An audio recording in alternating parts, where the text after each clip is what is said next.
And Orange Caesar. Yeah, and I don't do the sub for a sub. I'm glad to see somebody started a campaign about abolishing the sub for a sub. We're not abolishing, but protesting it. But Orange Caesar, and he says a true one-man show here. So he does a lot of stuff, and he's looks like it's entertainment. And he says, my name is Jules, and welcome to my YouTube channel. The only place on the internet where one man does absolutely everything humanly possible to create a video worth viewing. Well, I would kind of think, how could you say that's the only? I would say citizenkong. It's got me. I'm kind of a one-man show, unless you include collaborations and stuff. But you know what? I don't put on, well, costumes and characters that much. I do a little bit. Hey, you know, I do what I do.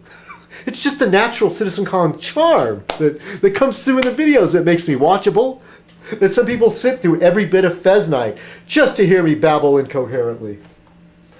All right, Orange Jules, thank you for subbing, and I sub back, and I don't automatically do that to everybody that subs to me. Oh, and Dogpatch Debbie, thank you for subbing. I've seen Dogpatch Debbie around a lot. I forgot. I think she's finally broke down and subbed to me, or I subbed to her first. I don't know, but I've seen her around on Lisa's channel. So, and I like Dogpatch Debbie. Can't say I've seen every one of her videos, but I've watched a few of them. And what can I say? You know, it's sad getting on another subject. Besides me not being able to figure out my subscriber list because YouTube has scrambled it, which is really taken a lot of the almost forcing me to change my format. Now look, see. Now it shows Citizen Maycong. You know, hey, cheers to you, Citizen Maycong. And I have visited your blog page, but I didn't feel like signing in and joining to comment. I might still do that, but I have visited it. And, you know, you're quite the writer. It gives you a real feel, you know, like here I am in I can't remember what city you're in. Saigon, Ho Chi Minh, I don't know. But you talked about having an Irish breakfast in a Vietnamese restaurant, which seems sort of odd. Oh, so it's all scrambled. Yeah, Citizen. Anyway, boy, I really am babbling incoherently. But I was starting to comment among the political bloggers, True Patriot Action. There seems to be a sort of a melees. I caught it first though. I just got sick of arguing with people. Anti-Pelagian, and I would jump around from topic to topic. Anti-Pelagian, Craig, you have really run me through the ringer. back and forth over my oil video. And it's gone so off topic where it has nothing to do about oil. It has to do with the definition of, it started out with the definition of lacking intellectual curiosity. You think, first of all, oh yeah, you can't blame it all on Bush. Oh yeah, he's powerless. Dude, I'm sorry.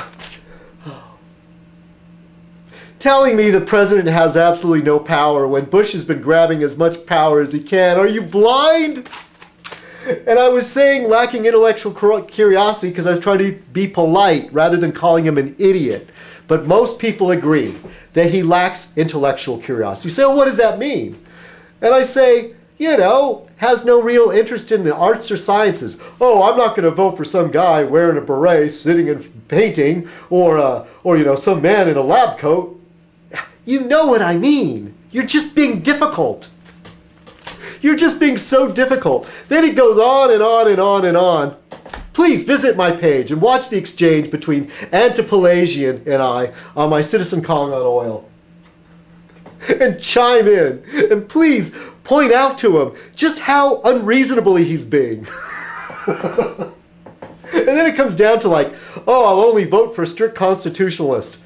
What does this mean, a strict constitutionalist? Oh, I'm sure people like Azrael's Judgment, you know, and no offense, AZ, but, you know, people that are into this real esoteric political science babble. And too bad Coffee Dude isn't involved in this anymore, but he was a political science major. Maybe he could help me out. But it comes down to philosophy. And it was this great video I was watching on philosophy where either you're a mushy type or a spiky type. Don't ask me what that means. But I think Pelagian, you're a spiky type and I'm a mushy type. I believe in that a document is subject to interpretation. Why else do they have lawyers and judges arguing over it? Smarter men than you and I. And you think that in a document there's some sort of absolute truth? No, it's not science, okay? It's something else. It's some person's idea, you know? It's something that's not tangible. It's a concept. Whereas in science, you have concepts, but you do have things that stand up to empirical evidence. Like gravity. Even though it's just the theory of gravity, but we more or less accept that as a pretty tangible theory. You Catholics and your ideology, you're just so... And then I give him the analogy or the parable of the blind man and the elephant and ask him if you've ever heard about that. And he's all, well, why did the blind man grab the other blind man's crotch? What? You're not even trying to understand. You're being childish. And then, I'm just gonna go on and on. Should I? And then so then I say, well, can you screw up the analogy of the sower and the seed? You know, where Christ was throwing the seed on the fertile, well, it wasn't Christ, but the farmer was distributing seed on the fertile ground or on the rocks. And I said, oh yeah, here's the Anti-Pelagian version of that. Why doesn't he get a tractor? Nobody throws seeds on rocks. Maybe he's trying to grow a rock garden. You make things so complicated.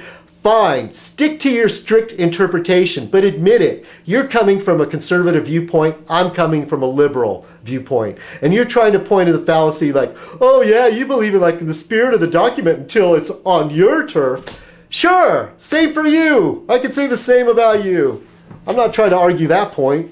Aye. But look, I'm dedicating this Fez Night to you and to others who love Miller High Life. See what a nice guy I am. I'm throwing you an olive branch because it's me, Citizen Kong. I don't want to be a jerk about it. No, you got me wound up just a bit. Cheers.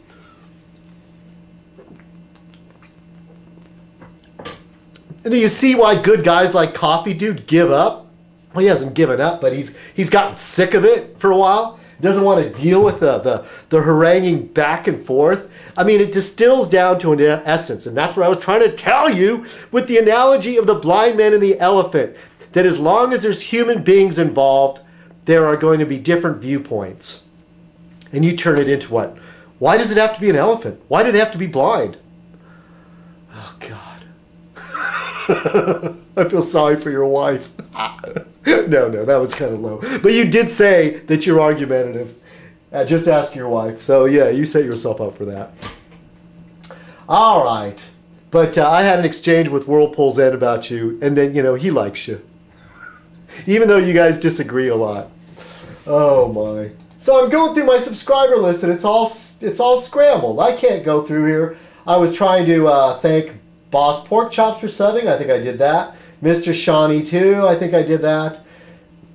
And what's funny, there's some recent subscribers that show up here correctly. Well, look, Mr. Manatee Dick, did I thank you?